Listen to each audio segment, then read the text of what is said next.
예, 두 번째, 30일 동안 한 팀씩 이제 소개하는 두 번째 팀은 이제 뉴욕 닉스이고요. 뉴욕 닉스 같은 경우는 이제 이번 여름에 미칼 브리지스를 데려오는 것으로 이제 떠들썩했었던 팀입니다. 그래서 미칼 브리지스를 데려오고 여러 이제 선수들 재계약 등 뭐 이런 것들을 를 하기 위해서 바쁜 여름을 보냈고, 결국 최종적으로 이제 팀은 우승을 노려볼 수 있는, 경쟁할 수 있는 팀의 전력을 꾸렸다고 볼 수가 있겠습니다. 미칼 브리지스는 두 명의 이제 빌라노바 출신 선수들과 같이 뉴욕 닉스 소속의 선수로 24, 25 시즌을 뛰게 되고요. 이제 뭐 다 아시겠지만 제일런 브런슨과 조시 하트, 그리고 미칼 브리지스, 이렇게가, 그리고 한 명 더 있습니다. 단테 디빈첸조. 그렇게가 이제 빌라노바 출신 선수들이고, 이 선수들이 이제 우승을 위해서 도전을 하게 됩니다. 오프 시즌에서는 재계약한 선수들은 아치와 아누노비, 그리고 브론슨, 토핀, 이런 선수들 재계약을 했고, 더해진 선수는 이제 크게는 미칼 브리지스 선수하고 캐머런 페인이 이제 벤치에서 어느 정도 역할을 할 수가 있겠죠. 드래프트 같은 경우는 이제 많은 선수들을 뽑았는데 이제 좋은 픽은 아니고 25번 픽, 34번 픽, 56번 픽, 58번 픽이니까요. 여기서 이제 한두 선수라도 조금 경기 출전 시간을 의미 있게 나눠갈 수 있으면 그것만 해도 이제 굉장한 성공이라고 볼 수 있고, 떠난 선수들은 좀 아쉬운 선수들은 뭐 보얀 보그다노비치하고 알렉스 벅스는 조금 의미 있게 시간을 좀 먹어준 선수지만 크게 타격이 없다고 보입니다. 하지만 아이제이아 하텐슈타인 선수는 이제 공격 리바운드 부분에서 엄청난 존재감을 보여줬었기 때문에 이 부분은 상당히 좀 아쉬울 것 같습니다. 그리고 뭐 아직까지 사인되지 않은 프리에이전트 선수는 뭐 여러 선수들이 있지만 이 선수들은 뭐 핵심 코어라고 보기는 힘든 선수들입니다. 지난 시즌 같은 경우에는 23, 24 시즌은 이제 닉스 시즌에 있어가지고 굉장히 영향력이 있는, 굉장히 뭐 인상적인 모습을 보여줬던 시즌이라고 할 수가 있습니다. 그게 이제 뭐 수십 년 동안의 어떤 닉스보다도 뭐 지난 시즌 닉스가 굉장히 팀도 좋아하고 뭐 그리고 그 닉스 팀의 자체의 어떤 정체성 혹은 뭐 경쟁력, 이런 것 부분을 보여줬다고 할 수가 있을 것 같습니다. 그래서 갈로를 치고 이제 아마 2000년대 이후로는 제일 좋았던 시즌이었다라고 볼 수가 있을 것 같고요. 그 이유는 뭐냐 하면은 닉스가 50경기를 일단 이겼고 올 NBA 선수를 배출을 했고, 제일런 브론슨을 배출을 했고, 그리고 벤치에서도 굉장히 좋은 선수들, 뭐 단테 디빈첸조 나 뭐 조시 하트 같은 선수들이 굉장히 좋은 활약을 해줬고, 그리고 굉장히 견고한 뭐 미드 시즌 트레이드 아누노비 선수를 데려왔죠. 이 선수가 이제 팀에 경기 출전할 때마다 어떻게 보면 승리 요정 역할을 해줄 만큼 좋은 트레이드를 했고, 그래서 이미 이제 좀 많이 실망을 하고 있는 그 뉴욕 닉스 팬들에게 이제 만족감을 주었고, 그리고 이제 실제 이제 정말로 어떤 뭐 우승을 할 수 있는 전력으로 싸울 수 있는, 물론 조금 부족한 부분이 있었지만 그래도 뭐 잘하면은 뭐 그래도 할 만한 경기를 할 만한 정도의 그런 팀은 만들어졌다라고 생각을 하게 될 것 같습니다. 뉴욕 닉스나 뉴욕 닉스의 팬들은요. 그래서 브론슨 같은 경우에는 뭐 아주 뭐 엄청나게 잘했고, 그리고 빌라노바 출신이 있는 그런 뉴욕 닉스를 잘 이끌어가지고 결국은 동부지구 준결승까지 이르렀죠. 그리고 이제 아쉽게도 동부지구 준결승에서 7차전에 인디애나 페이서스에게 이제 패해가지고 결국은 이제 시즌을 마감하게 됐지만, 그때까지 이제 진행되었던 어떤 그 열정적인 부분, 뭐 부상 선수들이 많은데도 뭐 선수들이 뭐 거의 풀타임 출전하는 뭐 조시 하트의 모습, 이런 것들, 그리고 그리고 열정 이런 것들을 뭐 팬들을 전혀 실망시키지 않은 모습을 보여주었고요. 그리고 지난 시즌에 유일하게 이제 흠이 있다고 하면 뭐냐 하면은 줄리어스 랜들이 시즌을 마감하는 어깨 수술을 1월에 하는 바람에 이 부분이 뭐 줄리어스 랜들이 또 있었으면 또 어땠을까 이런 아쉬운 부분에 대한 대해서 이제 뉴욕 닉스 팬들이 이제 좀 생각을 할 부분들 그렇게 생각을 할 부분들이 분명히 있었던 것 같고요. 그렇지 않아 그리고 이제 반면에 이제 감독인 톰 티보도가 뭐 메디슨 스퀘어 가든의 이제 어떤 희망적인 모습을 어떤 희망적인 어떤 씨앗을 충분히 이제 심었다는 거죠. 그래서 이제 다시 뉴욕의 농구가 다시 이제 번창한다. 그런 이제 믿음을 뉴욕 닉스의 팬들이 가지게 되었다는 거고요.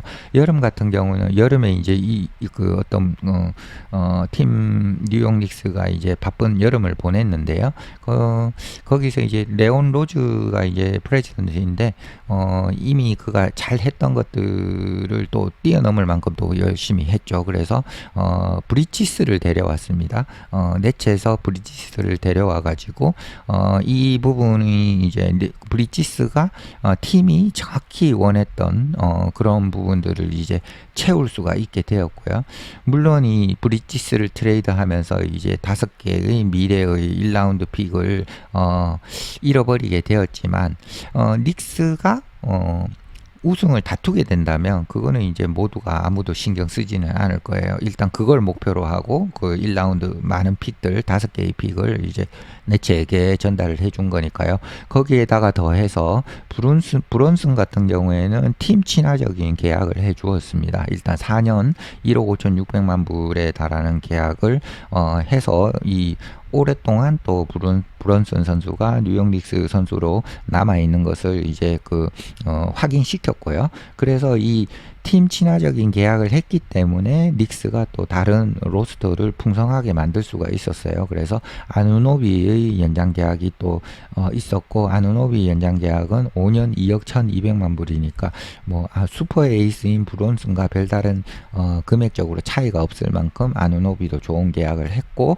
어쨌든 기분 좋게 닉스로 다시 남을 거고 닉스 소속 선수로 한 5년 정도를 더 뛸 수 있으니까 닉스가 이제 어떻게 보면 롱텀으로 장기적인 이제 어떤 팀을 꾸렸다고 볼 수가 있습니다. 그리고 하텐슈타인을 잃어버린 것은 이제 좀 타격이 있습니다. 하지만 닉스는 백업 센터를 아마도 이제 트레이드 데드라인까지는 뭐 백업 센터 1명 정도는 더 데려오려고 하지 않을까. 그런 부분이 예상이 좀 있고 마지막으로 티보도 역시도 이제 감독직을 3년 연장 계약을 일단 했으니까 일단 티보도도 오랫동안 이제 갈 수 있고 선수들하고 모두 이제 시점 같은 것들을 대충 맞춰 놓은 이런 상태입니다. 감독도 변하지 않고 선수들도 변하지 않고 한 몇 년을 달린다. 이렇게 이제 팀이 일단 플랜을 하고 앞으로 이제 진행을 시킬 예정이고요. 그리고 이제 스팟라이트는 뭐냐면 미첼 로빈스는 이제 외로운 이제 센터 1명이 이제 남게 된다 이런 의미고요. 이게 이제 아마 문제가 될 수가 있을 것 같습니다. 미첼 로빈슨 선수가 이제 식스의 센터인 조엘 엠비드 그리고 셀틱스의 빅맨인 크리스탑스 포르징기스 그리고 히트의 스타인 뱀 아데바요를 어떤 지점에서는 이제 상대를 해야 되는데 이 부분에서 조금 떨어지지 않나 이런 부분이 또 있고요. 로빈슨의 건강과 수비 그리고 리바운드가 굉장히 치명적으로 중요하게 된다 이렇게 볼 수가 있고요. 그리고 닉스는 그러면 얼마나 더 갈 수 있을 것인가? 그러니까 닉스가 뭐 포스트 시즌에서 뭐 좀 동부지구의 결승은 갈 수 있을 것인지 우승은 할 수 있을 것인지 이런 의문점이 있고요.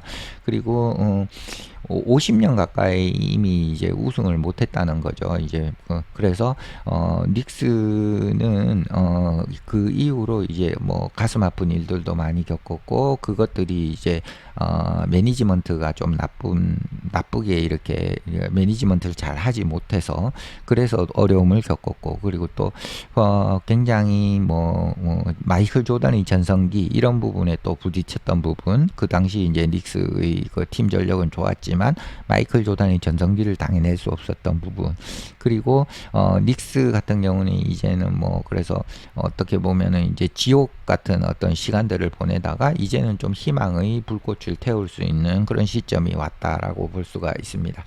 그리고 우승이 현실적인 그 목표가 될 수가 있습니다. 지금 닉스가 팀을 구성한 것이 우승을 위해서 이 팀을 구성했다라고 볼 수가 있고, 이건 어느 정도 현실적이다라는 거죠. 실현 가능한 어떤 팀이 되었고, 브론슨과 랜들, 아누노비, 브리지스, 조시 하트, 단테 디빈첸조, 마일스 맥브라이드, 이 선수들만 이름을 나열해도 거기에는 이제 팀의 어떤 깊이가 있고, 그리고 수비, 그리고 또 공격과 공격과 하프코트 공격과 그리고 업템포 공격, 이런 부분에서 이제 굉장히 이제 뛰어난 능력들을 갖고 있다는 것을 우리가 알 수가 있습니다. 그리고 닉스는 아마도 보스턴이 가장 큰 동부지구에서의 위협이 될 팀이라고 볼 수가 있고요.